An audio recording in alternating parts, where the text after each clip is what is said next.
একটা ভুল একটা সিনেমাকে বন্ধ করে দিয়েছে। একটা ভুল, এই যে হনুমানজির যে মূর্তিটা তার স্থান থেকে এখানে এনে বসিয়ে দিয়েছে। সিনেমাটার নাম ছিল জয় বজরংবলী, যেটা শুটিং হচ্ছিল। অভিনীত ছিল সানি দেওয়াল এবং করিশ্মা কাপুর। গল্পটা বলি, আমি এখন রয়েছি সবারদা গ্রাম, এটা জয়পুর থেকে মাত্র 65 কিলোমিটার দূরে, দুদুয়ের তহসিল।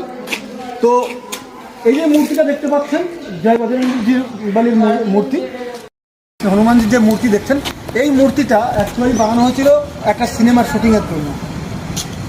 সামান্য দূরে, একটুখানি দূরে একটা মন্দির বানানো হয়েছিল আর্টিফিশিয়াল, আর সেই কারণে এই বজরংবলীর মূর্তিটা ওখানে বসানো হয়েছিল।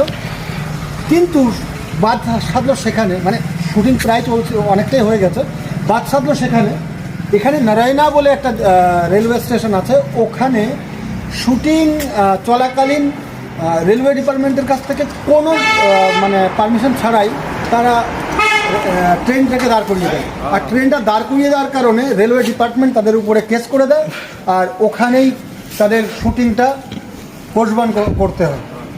পরবর্তীকালে এই শুটিংটা আর হয়ে ওঠেনি এবং সিনেমা আর কোনোদিন রিলিজ হয়নি।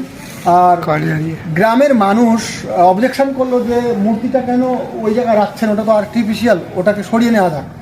তখন তারা, যারা এই ডিপার্টমেন্টে ছিল, যারা এই সিনেমার সঙ্গে কাজ করছিল, তারা মূর্তিটা এনে এখানে এই ছাত্রীর নিচে বসিয়ে দেয়। নিচে রয়েছে শিবজির মূর্তি, আর এখানে রয়েছে তেজাজির মূর্তি, তেজাজি মহারাজ। আর আমি রয়েছি এই মুহূর্তে ধর্মশালা বাবা বালাজি মন্দির में।